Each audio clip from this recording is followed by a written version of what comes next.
So I'm here with Emma Heiner. She's a good friend of mine, and we're here to talk about her book a little bit. So Emma, tell us about your book. Tell us about you. So I'm Emma. I am 30 years old.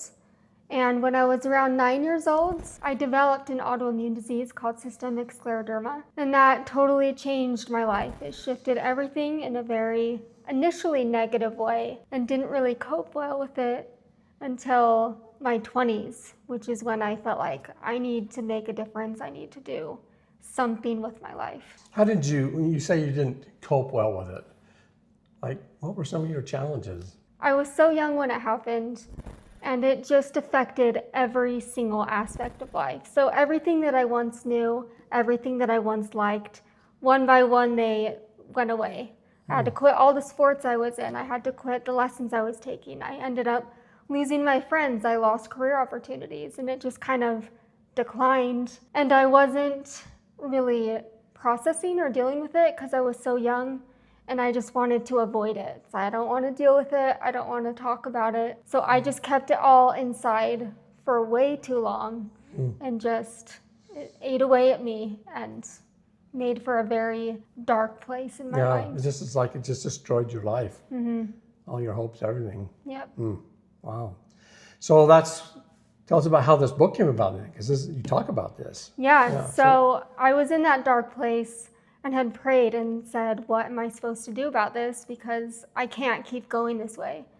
And God inspired me to write, and the purpose was to find the benefits. What am I learning? What do I understand now that I didn't before? What makes me happy? Just what's the good in life? How long was this process that you were writing your thoughts and your feelings and your... 6 years. 6 years. It's a long time. Yeah, 6 years is a long time. I know. Yeah. It took me a couple of years to write what I wrote, and it wasn't easy. Yeah. So what kept you motivated? What kept you going? My theme for a long time was one step at a time, one day at a time. And so it was just about trying to keep going because I had to do something.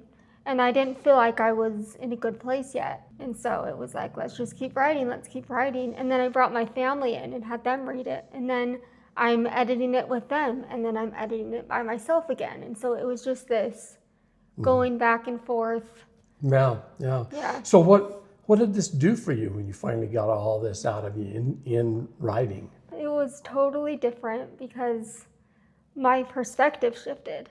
Before, I was only focusing on the bad. I only saw what was wrong, and I just lived in that headspace constantly. But with this writing and finding the good, I all of a sudden was in this really good mindset of here's all the beauty, and then I'm looking for the good as I'm going through life. So it was a total perspective shift, and it taught me how to find the good. Yeah. Because I feel like it's a habit. We say all the time that happiness is a choice. And it is, but I feel like it's also a muscle. You have to learn how to be happy and how to find the good. It's not just going to happen on its own. So this was like a muscle building experience of finding how to be happy. Yeah, your struggles, your trials in life, the health issues, they didn't change. No, not at all. Not at all. You still struggle like always, but because of this exercise that you did here, it's giving you a different perspective. Yeah. That's a blessing. For sure. Yeah. So if somebody was to see this book and read it, what would you want it to say? I mean, I don't necessarily want people to focus on me. I didn't write this so that people would say, oh, you're so strong, or you're so great, or look at what you went through. I want people to read this and find inspiration for their own lives. I want them to be inspired to find their own strength and their own lessons, and to say, if Emma can do it, so can I. If Emma can find happiness, so can I. I know that you are a modest person, but I know a lot of people have read this book. What have they said? What have they shared with you? Yeah, I know a lot of people have said that they appreciate the vulnerability and just the honesty. I had one person who actually was not a spiritual person, didn't believe in God, but he was like, I appreciated that you were just so raw, but you weren't looking for attention. It wasn't like everybody feel bad for me. It's just like more matter of fact and more just honest without like feeling bad for myself. Yes, yes, yes. I talked with some people about your book. Some of them said they couldn't hardly keep reading it because they just could not believe the trial that you'd gone through and that you were able to overcome all these things. It's an example. It's an example to a lot of people that, like you said, you can overcome things. And I think you mentioned about your faith in Christ, how that grew and how that helped you. And that, yeah. So you have this on our platform now. Tell us a little bit about that. What do you hope to see with that? What drew you to Emerging Bookshelf?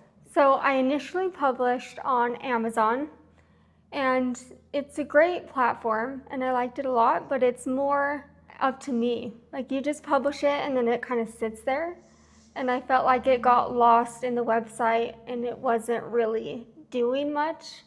And so then I talked to you, and you told me about your company, and it just felt like it was more personal and more interactive and more beneficial for me, where I'm still doing publicity for it, but I'm not alone. Which Amazon, I'm completely alone.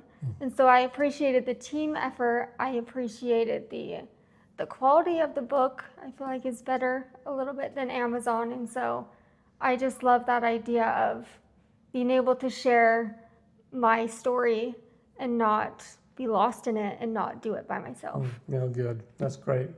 I'm glad we can work together on this. Yeah. Yeah.